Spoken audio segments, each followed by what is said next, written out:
Finances can play a very critical role in our overall well-being. When we're stressed out about money, it can impact everything from our sleep to our mindset and our relationships. Today, I'll be speaking to a financial planner that will help us understand how we can plan our finances and how effective financial planning can alleviate anxiety and stress in our lives. Remember, financial planning isn't about money. It's about creating financial security and creating peace of mind. Let me briefly introduce our guest before I bring her on. Julie Murphy is a Chicago-based certified financial planner and founder and CEO of JMC Wealth Management, Inc. Julie received her BS in finance from the University of Illinois, Champaign-Urbana, and her MBA from the University of Notre Dame. With 25 plus years of the financial service industry, Julie and her team have successfully served thousands of clients throughout the US and abroad. Julie is adept at all the critically important financial and life planning aspects. Unlike other CFPs, Julie's approach is unique. She works with her clients to uncover their relationship to their assets. Her time-tested program, PACT, P for picturing yourself, A for accepting reality and awakening, C for choosing to change, and T for taking action, has transformed countless clients' lives. Well, hi, Julie. Thank you for joining me on the Mental Health Break podcast today. Well, thanks for having me. I appreciate it. Yeah, I'm glad you're here. I know that finances is not necessarily the first thing that people think about when they think about mental health, but there's definitely a connection. I always tell my patients that one of the top reasons for divorce is financial insecurity, right? Or financial issues.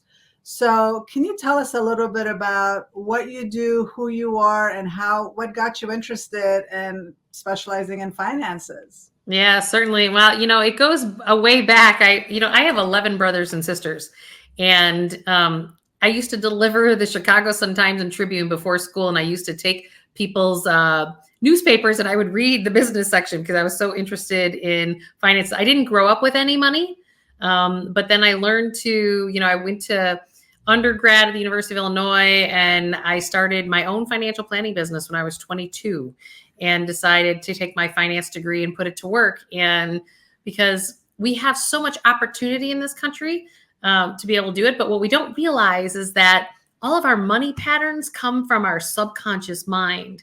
And then it led me to wound up getting my graduate degree at the University of Notre Dame, and then went on my publishing journey. So my first book was called The Emotion Behind Money, which certainly that has a lot to do with our mental health. And so it's been very fascinating to see how my industry has really butted up against that over the years, because my industry, being strong left-brainers, are like, wow, this is all about the numbers and efficiencies. And I'm going, yeah, but there's the human heart, which is the other component there, and all of our wiring and our subconscious mind. And we have to create this coherence between our heart and our heads, or else we wind up with a lot of anxiety or depression around our financial situations. And we don't realize how much that really plays a part in all of our lives. That's so true. I just recently did a podcast interview all about mindset, and we talked about how your mindset can impact your career choices, your finances, your relationships, your mental and physical health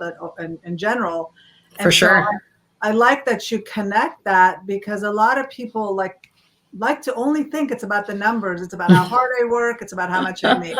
It's more than that, right? Oh, it's way more than that. Like, we have to understand, there's an organization called heartmath.org, and they have actually done the research that the strongest magnet on the earth is the human heart.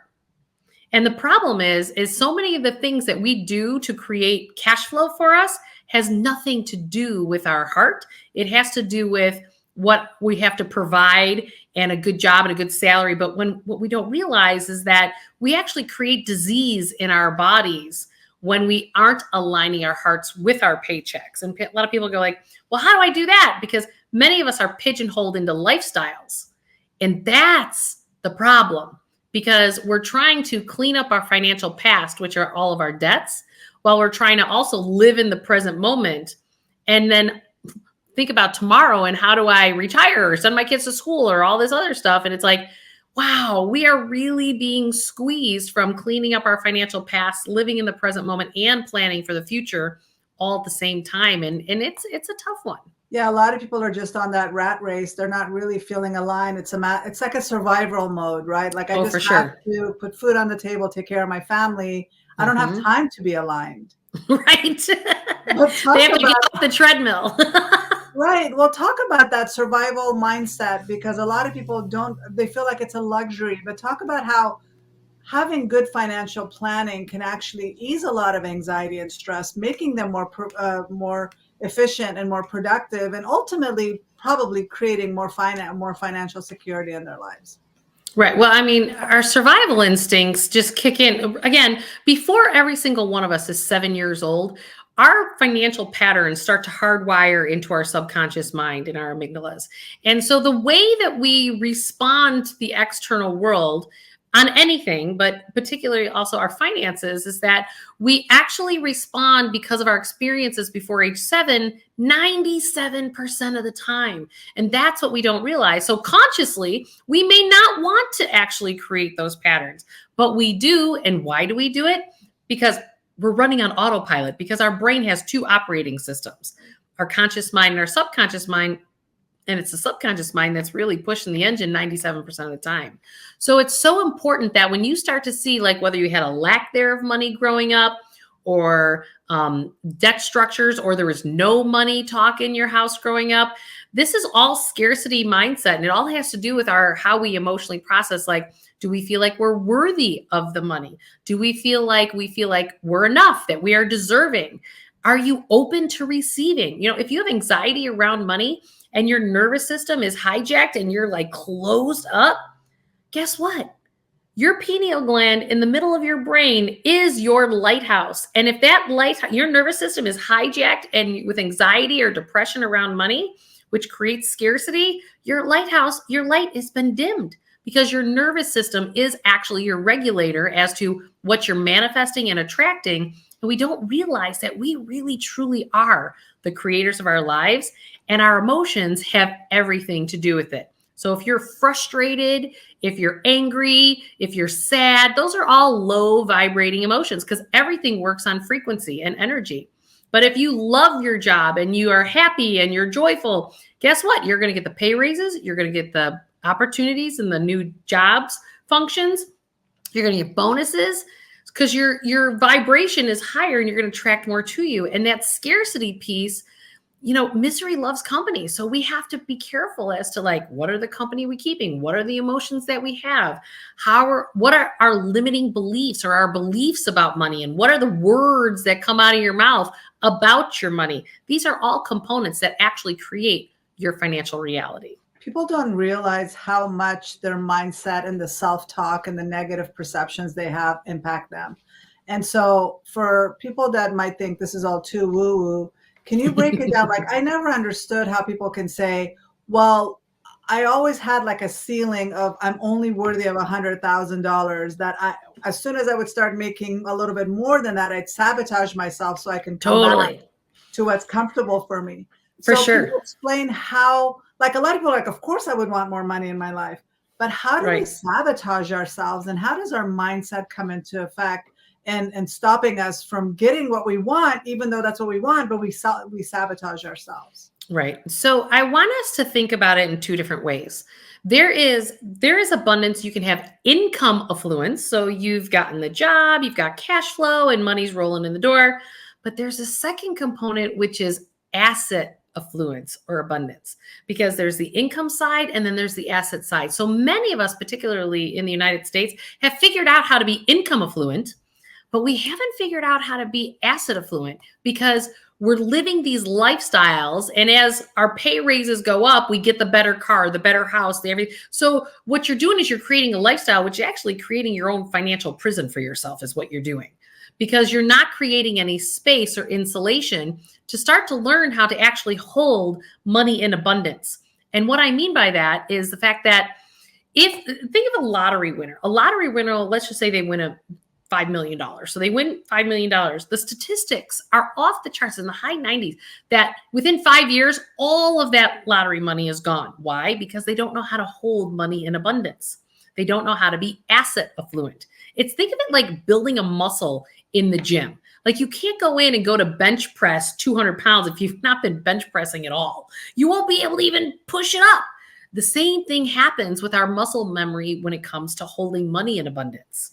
So if you're hitting that ceiling, what it is you actually need to create energetic space and be opening to receive. And so some of the assignments that I'll give some of my clients is like, okay, I want you to take $100 bill and I want you to put that $100 bill in your wallet, and under no circumstance do I want you to spend it. People will look at me and they will say, what does this have anything? I just want you to tell me how to manage my retirement money better. I'm going, okay, but what you keep doing is you keep building up your retirement money, and then you take a 401k loan to pay off your spending because you have a spending problem and you get spending hangovers.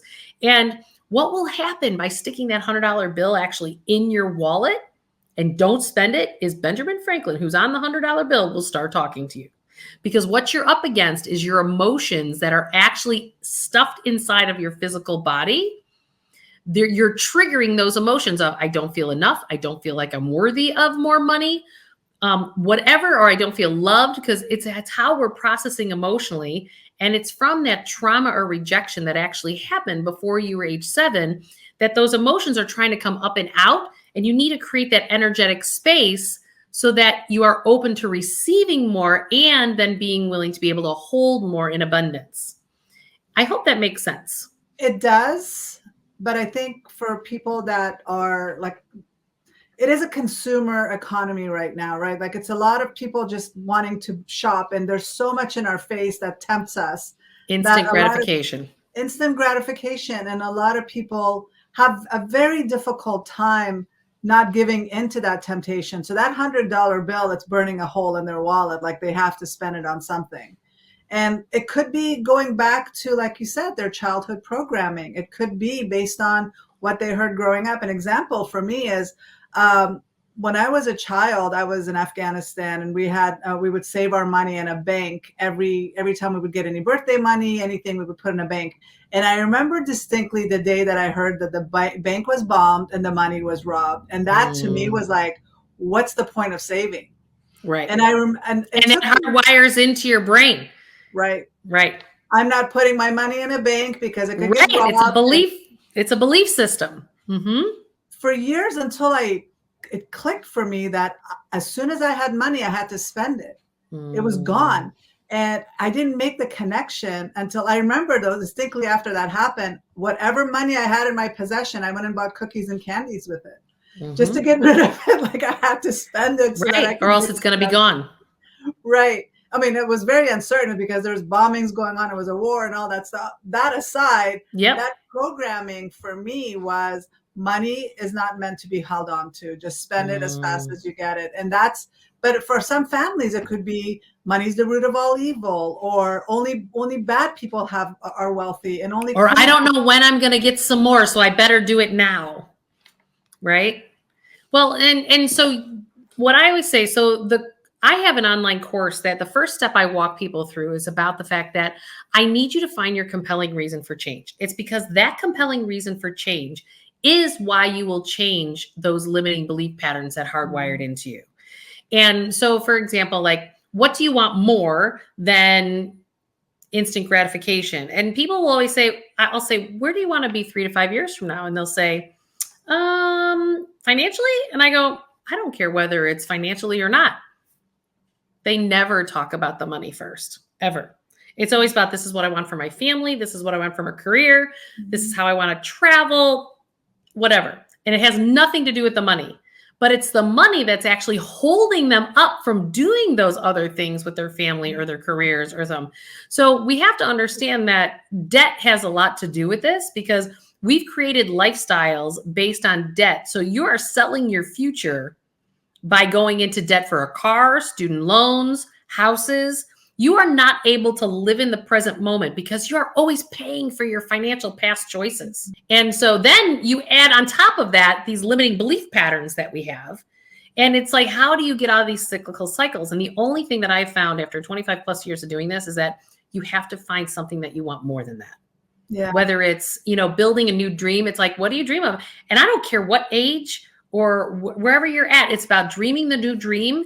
And that's your compelling reason to change, because you want that more than the instant gratification of whatever that spending is going to do for you. And creating a system that actually doesn't hijack your nervous system, because when you hijack your nervous system, so one of the things, for an example, when I run people through my courses or my clients one-on-one, what I do is I say, okay, I want you to take that pay raise. Don't worry about the money you have coming in today. This is just the new money that you get. So with that new money you get, say it's a pay raise and you get $300 more per month. I always tell people, like, okay, take half of it and allocate it to your past, present, and your future. They're like, what? I go, increase your payments by 50. The other half you go live on. I'm only talking half. This is only the new money that you get. Bonuses, tax returns, raises, inheritances, paying off a debt. Like, for example, if you pay off your car, you're making that car payment, it's $500 a month. You're going to buy another car. So if you want to interrupt your patterning, open up an online savings account where you can name your financial intention and call it your new car fund. And under no circumstances, spend that money, but have that $500 a month now from playing defense and paying a bank. Now I want you to go play offense and save it yourself. And I'll tell you, you will get challenged to spend that money. It's going to be like itchy, scratchy inside of you. And really you just have to sit through that uncomfortable feelings of having money in abundance, because that's the only way to the other side, is to feel those feelings. And that's the only thing that gets you past the other side. Yeah. How hard is that for people to change? Because it seems like for some people, that's very challenging to go from spending everything they have to actually having a different way of allocating and investing in assets instead of liabilities, right? I mean, there are people that are spending, like people say, I don't have money for therapy, but all their money goes to expensive haircuts or expensive purses or expensive clothes. It's about what you prioritize. It's about what you value. It's what you choose. So what have you found as far as how difficult it is for people to change? I'm assuming this isn't easy. Yeah. So that's why exactly I don't tell them. So most financial planners will say, so for you to retire, I need you to give me $1,000 a month or you're not retiring. And people are like, go jump in the lake. No one's going to do that. I don't tell people that at all. What I tell people is okay, so we know you get a pay raise every March. So in March, we're going to take a portion of that pay raise and start your plan. Because going after what they don't have yet, that then is more digestible to people. You're not triggering their not enough button or worthy button by saying, we're just going to wait for the tax returns. We're going to wait for the bonuses. We're going to wait for your pay raise. And when we do it that way, then people are way more open and way more willing to start the next step. And it could even be that you reduced some expenses. Like I said, you don't have a car payment anymore, or maybe you decide to change your cable bill and you're saving $30 a month. Okay, whatever it is, it's about being very intentional with that open cash flow that comes to you. And you decide to fund the life that you want to create versus the life that you already have. Because most people desire to be a little bit different because they feel like they've made a lot of financial mistakes. And so it's don't beat yourself up over it. Let's just be proactive and do something about it. And people don't have a problem with that when they're building it towards something that they really actually desire. So does it come down to the why? Why am I doing this? Because if I'm thinking the world's going to end tomorrow, I don't care about my retirement. Right. But exactly. Yeah. Right. So it's whatever your belief system is. Because you are the creator of your life. No one's created for you. You've created every ounce of it. And when you start to realize how powerful you are and that you've created every ounce of it, people will say to me going, well, you just don't understand because you have a bunch of money. I'm like, listen, I grew up on the other side of the tracks on food stamps. I created every ounce of what I've created, and you can too. There are bumps in the road, but it's about how you respond to those bumps. It's about what you do about it. It's are you being reactive? Or are you having enough emotional space that you can observe it and then make a different conscious choice? And if you're very reactive, I find those are the people who, when you're super reactive, then that is a huge sign that you're in your trauma patterns. Does it come down to externally blaming the government, the economy, the circumstances versus an internal belief that I can do this? Because there are people that are living on $34,000 a year and they've completely erased all their debt. And then there are people that have millions of dollars and they Have have millions no of debt. desire on eliminating their debt. What'd you say? Right. And they have millions of dollars in debt. Exactly. Yeah, it's a belief system. So again, you are the creator of your reality. And when you are coming from a place of being financially disempowered, you're blaming others. It's your employer's fault. It's how your parents handled you. It's how, the economy, the president, the whatever. Like if you're pointing the finger at something else outside of yourself, then it's likely you. Because it's not about anyone else but you, and you have to choose to decide to come from a place of financial empowerment. So you insulate yourself from any of the crap that's happening out in the world, so where it doesn't touch you, because you've created your own financial insulation. And people just have a problem with what's going on in the world because they haven't insulated themselves enough. You mentioned something about trauma. There's definitely money-related trauma in people's lives. Mm-hmm. Can you talk about what kind of trauma can affect us financially and what people can do in handling that trauma to empower themselves when it comes to finances? Well, I think they really just need to take a look at, if you understand where that trauma has come from, you've probably also attracted people in your life that also reinforce that trauma. So for an example, I had a client who had a father who was a narcissist, and then she kept getting these bosses that would dangle a carrot enough. She was reliving her relationship with her dad over and over again because she kept working for narcissists because that's what she was familiar with. She's a people pleaser and a fix-it. And so she was always people pleasing and fixing it, but she was never always getting to the C-suite and be the chief marketing officer. She could never get up there because they'd always dangle the carrot. She'd work really hard and then be like, oh, sorry, we're just not going to do this. And after like the fourth employer, and she was making decent money. Like she was making, $250,000 a year, college educated with undergrad and graduate. But this is where we see where our trauma patterns are interrupting our careers, because I was like, you know what? This is about you standing up to the narcissist, which is you standing up to your dad, because that's what it all represents, because she had never stood up to her dad. And what was interesting is that as she went through that healing process, she actually then started to thrive and her income is way higher. She decided to start her own business. She's like, I'm just done. But that's taking a risk, right? But she didn't have to be underneath anyone else's tutelage to get that all done. So when we start to realize that we are the creators of our lives and going, oh, what is my patterning? And then you recognize that patterning, then you make steps to actually curve that, but you're going to be facing the stuff that you've avoided facing your entire life. And so that's what the process actually goes through. But I tell you, there's a lot of people that are waiting and willing to go, okay, I'm just done. Let me get to this next right step. Yeah, and a lot of people, if their belief system is that money is the way that I'm going to be happy, or my relationships are going to improve, and just getting a new car or whatever, having enough in my bank account, my life is going to get better. That's not the truth, because there are a lot of people that have money that are miserable, right? Yeah. And having money. To that point, I categorize in my book, Awaken Your Wealth. I talk about that people are either poor, debtors, dreamers, accumulators, or rich but empty. Because anyone who's poor, debtor, dreamer, or an accumulator, they all think that once they hit this place financially, then it's going to be great. And then they get there and they're rich but empty because they didn't do the things that actually create sustainable happiness. They were looking for something outside of themselves, like the money, to create their happiness. And then once they get those multi-millions and they can retire, they're sitting there going, I'm not happy. And it's because they didn't align with themselves.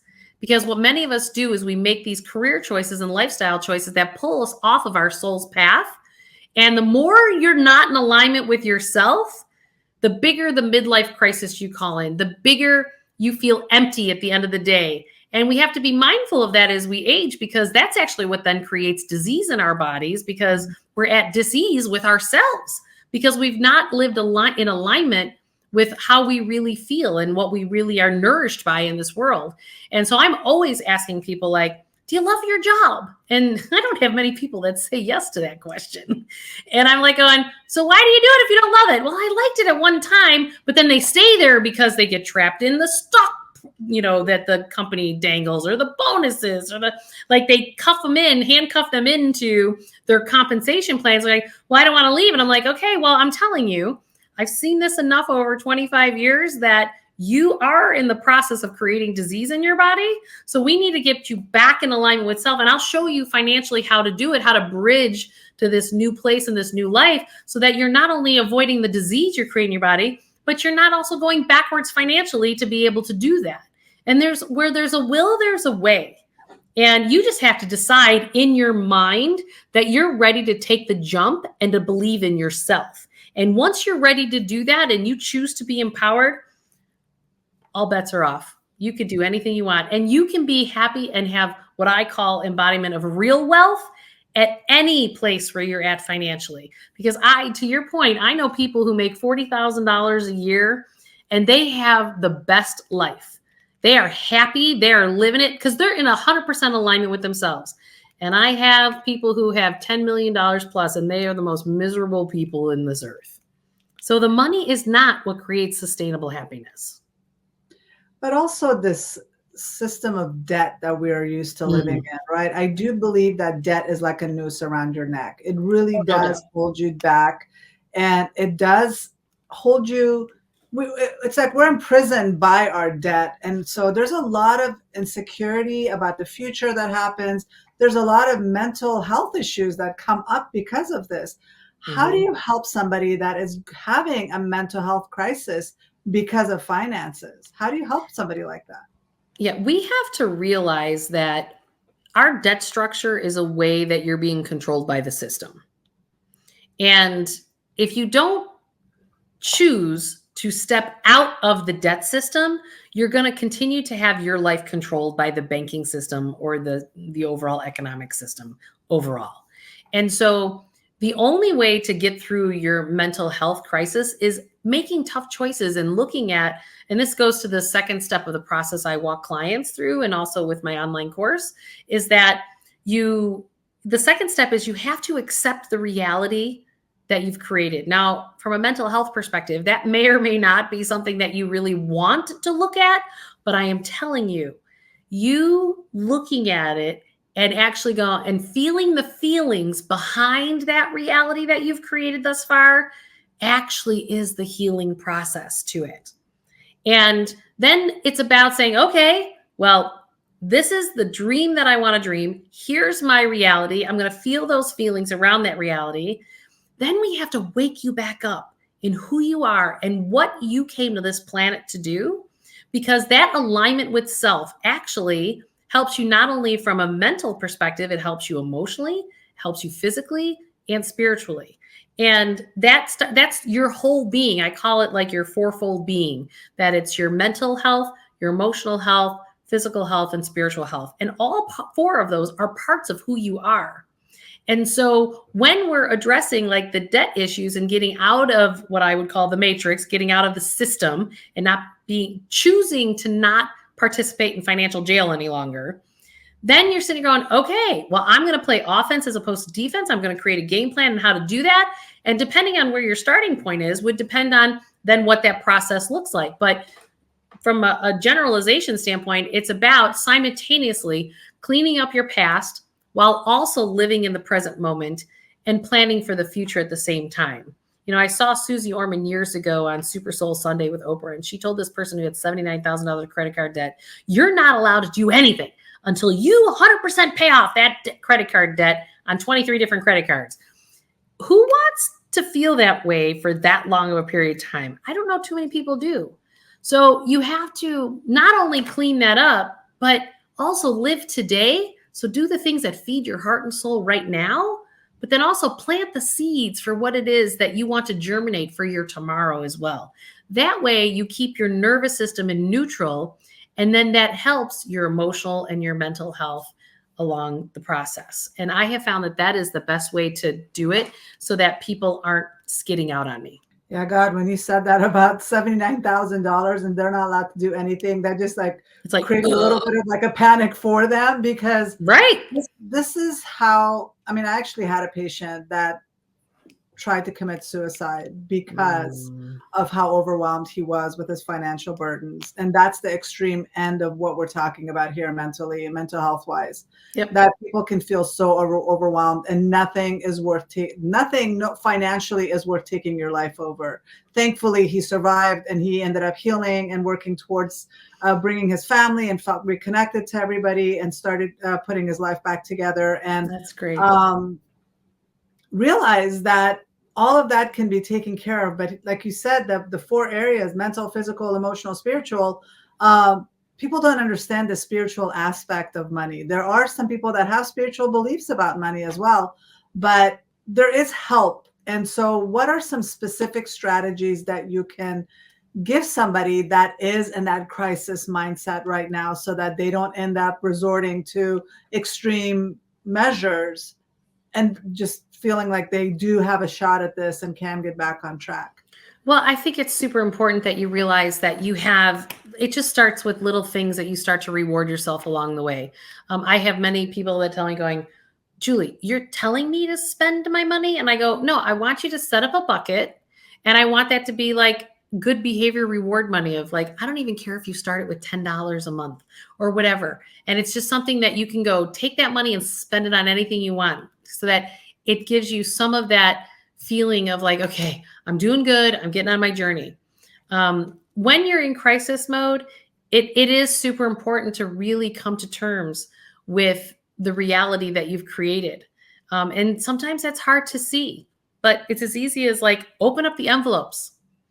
I have a couple worksheets on my website. You can go to juliemurphy.com. I have these free worksheets on there, and it helps you to map out where are your debts?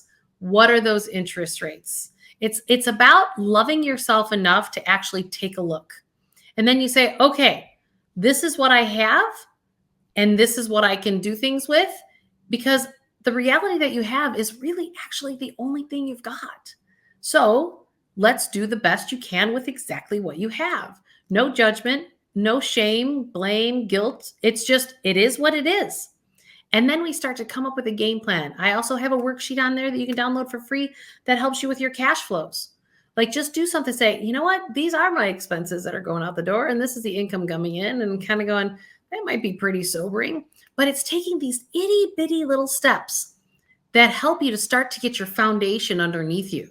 Because we got to get you out of the head and we have to get you into your body intelligence. And how we do that is that you just start to walk through the process of going, okay, here's my new dream. This is what I need, I want to go after. And then I'm going to look at my reality and I'm going to see where it's at. And then I think another step in the process is that I really want you to surround yourself with people who have done that. What it is that you want to create, surround yourself with those who have done it. I have my online community. That's the whole reason I built it, so that people can be around other people who are trying to shift their life and make something of it. Because the company you keep is so important. In my first book, The Emotion Behind Money, I talk about crabs in a bucket. And if you put one crab in a bucket, it can crawl out of that bucket by itself, no problem. But you put 10 crabs inside of a bucket, all those other crabs are trying to pull you back in. So the question is who are the crabs in your life? And don't spend time with those people. If you're trying to shift, don't be around the people who are going to enable the things that are keeping you stuck. So those are a few of the pointers that I have in terms of I've seen that are really successful with people over time. And also when you're in crisis mode, you're only seeing the problem. You get tunnel vision, you start panicking, you start freaking out. You're not able to see the solution. But if you calm your system down and you take a deep breath and you calm yourself down, you can open the window to see, I have other options. There are things that I can do. And that's what sets somebody apart from that actually can take a situation and improve it versus going down because of a negative situation that's holding them back. And there are people that, just like you, didn't have any money growing up, but yet somehow they figured out how to improve their lives or make money. Nowadays with online, you don't even need the education. You don't even need to go to school to be able to make a lot of money. There's so many other options available for people. It's a matter of what they're willing to do. Right. And then again, I say that you want to do something that's more behind your passion and your purpose, not just because it gives you a good paycheck, because a good paycheck will only last for so long and eventually you're going to burn out if it's not in alignment with you. Exactly. Yeah. And a lot of people go into debt, going to college, trying to get a degree, and then that degree is in like fine arts. Like, you're not going to make a lot of Right. money in that, right? Well, and then that's where you start in your suffering patterns, because now you have this $140,000 of student loan debt you got to pay off. And that's like 20 years of your life paying that off. Like, and so that also goes for younger people who are watching this, like going, there are more than one ways to design how to get your college education. You don't have to do it by selling your soul from a debt structure standpoint. There are more employers out there today that would rather you work with them right out of high school, and then they'll pay for your college education because they want you trained. They have done studies now that if they took someone who went to Yale or Harvard and brought them into a big consulting firm after they graduate college, it takes the same amount of training to mold them into who they want as it does an 18-year-old coming out of college and getting their degree as they work. It's the same number of years to mold them in terms of how the company wants them to work. So and there are jobs that people think that they look down on it, like plumbing, or being an electrician, even being a garbage man. Those people make a lot of money, but right. people look down on it. And I'm like, it doesn't take that much education to go and become a plumber or an electrician. And you can probably start working in 9 to 12 months, but it's just a matter of choices people are making, right? I think these other jobs that people look down on that are actually so needed, like landscaping, like somebody that's good at landscaping, how much in demand they are.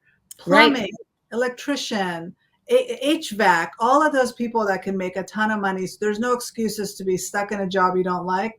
Change jobs, do something. Just do it because you love it. Yeah. You know, I had one gentleman, he was an executive with, back in the day, Lucent Technologies. When he retired, he was starting to get sick and he wasn't ready to retire because he was laid off in his mid-50s. And I said, you know what? All I've heard you all these years talk about is how you remodeled your house and you remodeled the coach house on your property and you remodeled the garage and there's a rental unit up.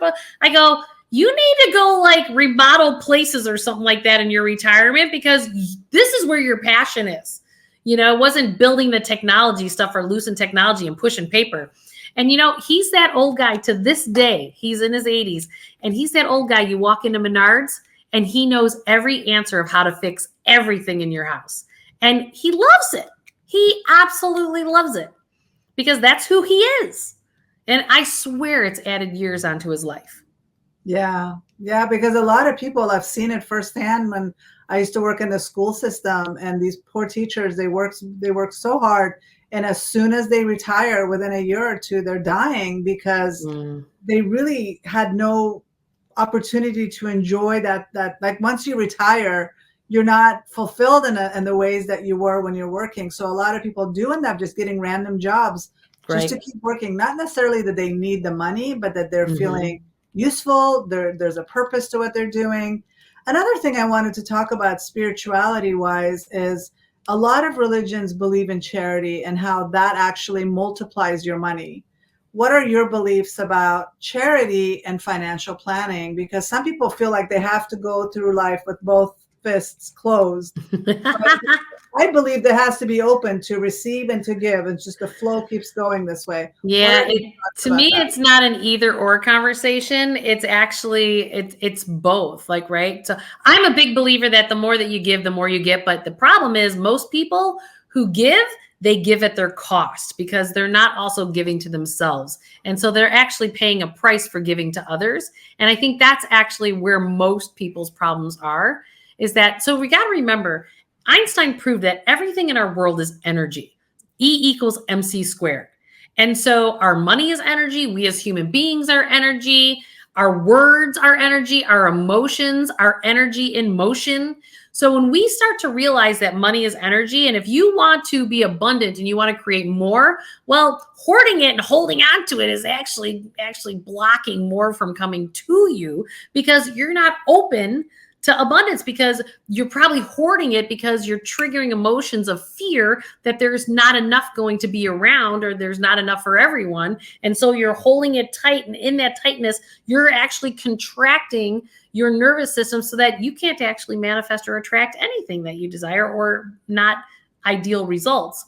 So I don't care if it's a charity or if it's your time, financially, your time or your money or whichever. If you're not opening the flows of giving and receiving, think of it like the figure eight. That's one of the reasons why I actually have a ring that's the figure eight, to remind me that there is this balance, that the ideal place is that dot in between of that balance between giving and receiving and being open in that flow. Because as much as we don't realize it, I don't care what country you're from, what color you are, what sex you are, we are all energetically tied. And when we start to realize that we as a humanity are only as strong as our weakest link, and we start to actually take that into account, then so many more things can happen in this world when we start to think from that perspective to get the whole energy grid to get brighter. And again, I'm not saying to do it at your cost, because there's the opposite side of this, is that I also believe the people who need the help and who are receiving the charity or the aid, they need to have skin in the game. We've got some systems that are seriously broke in this country because they become lifestyles of the welfare system. And I don't think that's okay either. Everyone's got to be a part of the solution, and that we have skin in the game, but we do need a balance between that giving and receiving. So like, even on the emotional front, if you're a narcissist, you're a taker. Like, you love to take. So you're going to surround yourself with a giver. You're going to surround, or it's like one of the therapists that I know, he calls it self-love deficit disorder when you're attracting narcissists, because you're a huge giver and they're a huge taker. And you got to make sure that you're also giving and loving yourself enough as much as you are to everybody else, because you're important as well. And so many times we sacrifice that. Well, that was well said. Exactly. I mean, within limits, obviously, you don't want to end up taking food from your kids and giving it away to somebody, and at the cost of your own family's health and well-being. But at the same time, giving, whenever we give anything, like even the Christmas gifts, we feel better giving than receiving gifts. It makes us feel good. It's about it's an energy exchange. Right. When I give something to you, I'm doing it with so much love, and then your appreciation is love coming back at me, and that makes us, have that exchange. And so for that reason, we do win in the end by giving. But at the same time, the hoarding part, that's what a lot of people have, a lack mindset, and they feel like I can't even give a penny away because then I won't have enough. Right. And when you have an abundance mindset, there's always enough. Right. That's true. There always is. And it's our fear, so our lower vibrating emotions, that makes it that there isn't enough, or we have the fear that there won't be. We have to remember that these stories that we tell ourselves in our head become our reality. And when you start to realize going, oh, is this my belief system and this is my story? Well, then there's your outcome, because you are creating the outcome of the story that you tell yourself in your head over and over again. Yeah, there's so much involved with just finances alone. I mean, we could have this conversation. And it's about just design the life that you really want to create. And I don't care what age or what your financial circumstances today, I guarantee you can create anything that you desire from this point forward. You just have to align to yourself. It's about getting aligned. I do mention that in all aspects of our mental health and well-being, whatever we say and do, we should be aligned with it. When we're aligned with what we're doing and what we're saying, whether it's about money, whether it's about our relationships, whether it's about the jobs we're doing, when we're aligned, then everything is great. We're doing what we're supposed to be doing. But when we're not aligned, then it's just hard work. We have a hard time getting up in the morning to go to work. We have a hard time being around the people we don't want to be around because we're not aligned. So focusing on that. Well, this was a great conversation. Can you tell us a little bit about where people can find you and learn more about you and talk about your book? Yeah, absolutely. You can certainly join me at juliemurphy.com. I have an online course that it's called Impact. Impact Your Life Now. And it's a 6-week course where you get me live twice a week, and also all these assignments and downloads. And I think there's like 54 video lessons that I've done throughout the course. Also, I have 3 books that I've written. The first one is The Emotion Behind Money, Building Wealth from the Inside Out. Awaken Your Wealth, which you can see Awaken Your Wealth behind me, as well as Your 4 Spiritual Laws of Money. Those can all be found on Amazon, and certainly I'm on YouTube, Julie Murphy, Awaken with Julie on Instagram, and also Facebook, my author page under Julie Murphy. And so lots of places to reach me. And It's all about, for some reason I chose as my soul, I want to help financially heal the world. And so I'm creating platforms to be able to do that so that everyone can feel a little bit more freedom in their life. Yes, it's a great topic to address because there is a lot of financial insecurity and instability, and there is a lot of people struggling right now. And it's a mindset thing. It's not about lack. It's not about what's happening outside of us. It's about working on building our mind and our mindset, and as well as connecting our hearts energetically to attracting more abundance in every way, not just financially in our lives. 100%. Totally agree. Yeah. So, and you know what? It's about loving yourself. Love yourself enough to create the financial reality that you desire. So many people feel unworthy of it. And it's just, I wish that there was a magic wand that we can just say, you are worthy. Well, and how I actually work people through that in an exercise, I have them walk around and I just say, I am worthy. I am worthy. I am worthy. When you verbally say that out loud, eventually what you're going to do is you're going to trigger the part inside of your system that feels unworthy. And those emotions are going to come up and you'll probably feel a lump in your throat and keep saying, I am worthy. I am worthy. And eventually then it's going to be a safe enough container that those feelings would come out. And then you're building the muscle to actually feel more worthiness of self. That's a great way to end this. Yes, that's a great exercise to focus on. Well, thank you so much for being here and having this conversation with me. Well, I am so grateful to be here because you're helping me do the thing that I am passionate about, helping more people get to financial freedom. It's an important topic for sure. Yeah, thank you. Wow. I didn't think there was much to talk about when it came to finances, but Julie and I could have literally talked all day about this topic because money and finances literally is intertwined in every fabric of our lives and in every area of our lives. We are impacted by money and our finances with our families, with our career choices, with our recreational and vacation choices. And so it impacts everything. And it's so important to work on our mindset when it comes to our finances. There's a lot of mental health therapy that she has to do to help her clients with their money mindset and with their financial planning. And when you're making decisions about your future, be mindful about how can I make my finances reflect the kind of life that I want to have.